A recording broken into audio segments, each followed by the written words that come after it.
आज ही Doubtnut app download करें। Doubtnut पर होगा अब आपके सभी मैथ्स, केमिस्ट्री, फिजिक्स और बायोलॉजी डाउट्स का सफाया। बस अपने क्वेश्चन की फोटो खींचो, उसे क्रॉप करो और तुरंत वीडियो सोल्यूशन पाओ। Download now. In this question, we have given two bulbs rated 100 watt, 220 volt, 60 watt, 220 volt are connected in parallel to an electric mains of 220 volt. Find the current drawn by the bulbs from the mains. तो दोनों bulb से कितनी current निकल रही होगी जो main से supply होगी उसकी वैल्यू हमें कैलकुलेट करनी थी। तो यहाँ पे देखो हमने डायग्राम बना लिया। हमारे पास देखो दो बल्ब है, दोनों बल्ब देखो पैरेलल में कनेक्ट है with electric mains of 220 volt. तो यहाँ पे देखो कनेक्टेड है पैरेलल में किसके, एक इलेक्ट्रिक हमारे पास मेंस है, मतलब कि एक बैटरी है जिसका वोल्टेज कितना है 220 वोल्ट से दोनों बल्ब पैरेलल में कनेक्ट थे। तो इस तरह का कॉम्बिनेशन होगा। मान लेते हैं पहला बल्ब है, इसके अक्रॉस हमारे पास देखो पावर इरेटेड मतलब कि पावर गिवन है। मान लेते हैं पावर P1, इसका देखो कितना गिवन है 100 वाट। इसके अक्रॉस जो हमारे पास जो वोल्टेज है, अगर ये दोनों बल्ब पैरेलल में कनेक्ट है विथ 220 वोल्ट तो इन दोनों के अक्रॉस जो वोल्टेज होगा वो हमारा 220 वोल्ट के बराबर ही आएगा। और क्वेश्चन में गिवन भी है दोनों बल्ब के क्रॉस जो वोल्टेज देखो 220 वोल्ट ही है। क्लियर। तो मान लेते हो वोल्टेज कितना है V और इसके क्रॉस भी V है और उसकी वैल्यू किसके बराबर होगी, इस 220 वोल्ट के बराबर। पैरेलल में वोल्टेज ऑलवेज क्या रहता है, सेम रहता है। इसी तरह से हमारे पास ये दूसरे बल्ब को देखो कि इसके क्रॉस हमें रेटेड पावर गिवन है, वो P2 है, उसकी वैल्यू हमें गिवन है 60 वाट। तो इसको मैं ऐसे लिख सकता हूँ P2 इक्वल्स टू 60 वाट। अब पूछा जा रहा है कि इस बल्ब से कितनी करंट ड्रॉन की जाएगी, ये हमें कैलकुलेट करना था। तो यहाँ से मान लेते हैं कि टोटल इस सर्किट से देखो मेंस से कितनी करंट गई, I करंट। ये हमारे पास देखो पहले वाले बल्ब में करंट चली गई, ये दूसरा बल्ब था इसमें करंट हो गई I2। तो मान लेते हैं कि पहले वाले बल्ब में कितनी करंट चली गई, I1। फिर यहाँ से जो टोटल करंट आएगी वो किसके बराबर हो जाएगी, देखो I2 प्लस I1 के बराबर। और ये क्या होगा हमारे पास, देखो I के बराबर होगा। ठीक, ये टोटल करंट इस सर्किट में कितनी फ्लो कर रही है, I। पहले वाले बल्ब में कितनी करंट गई, देखो I1। दूसरे वाले बल्ब में कितनी करंट गई, I2।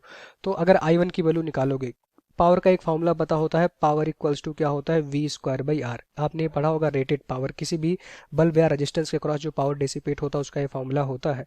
By the Ohm's law मैं लिख सकता हूँ V को IR के बराबर। तो यहाँ पे आ जाएगा हमारे पास, अगर देखो इसको मैं लिख सकता हूँ V/R और यहाँ पे एक V लिख सकता हूँ। ठीक, तो V/R और V को मैं लिख सकता हूँ I इंटू R के बराबर। तो एक R से R कैंसिल हो जाएगा, पावर का हमें एक और फॉर्मूला मिल गया, power equals to V into I। तो पहले वाले बल्ब के अक्रॉस जो पावर था, अगर आप देखो तो पहले वाले बल्ब के अक्रॉस जो पावर था P1 इक्वल्स टू उसके अक्रॉस वोल्टेज कितना है V, उसमें फ्लो होने वाली करंट लेट से I1 है।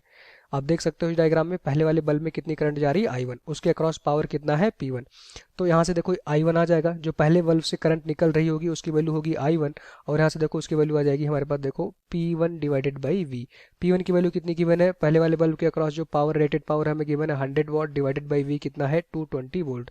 तो ये कैंसिल हो जाएगा, यहाँ पे आएगा 10 डिवाइडेड बाई 22। तो I1 की वैल्यू आ जाएगी हमारे पास, देखो 10 डिवाइडेड बाई 22, इसको मैं कर सकता हूँ 5/11 हो जाएगा। तो I1 की वैल्यू कितनी आ गई, 5/11। ये हमारे पास देखो एक जो पहला बल्ब था उससे जो करंट बाहर आ रही होगी ड्रॉन होगी वो हमारा 5/11 एम्पियर आ गई। इसको पॉइंट में भी आप आंसर लिख सकते थे, ये आ गया हमारे पास। तो पहले वाले बल्ब से जो करंट बाहर आ रही होगी, देखो ये कितनी करंट थी I1, उसकी वैल्यू हमने कैलकुलेट कर ली।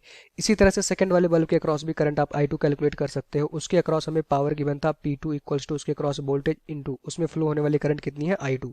तो I2 इक्वल्स टू कितना आ जाएगा हमारे पास, देखो P2 डिवाइडेड बाई V।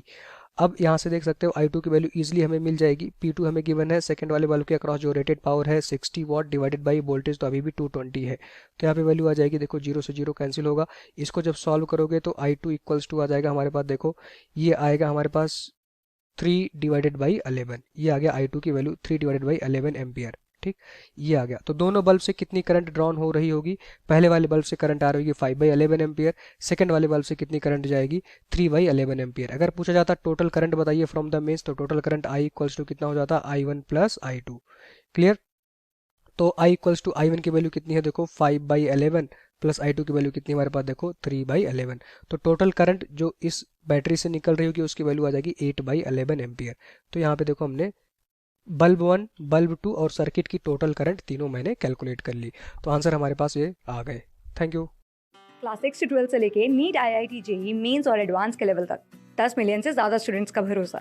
आज ही डाउनलोड करें डाउटनेट ऐप या व्हाट्सएप कीजिए अपने डाउट्स 8400 400 400 पर।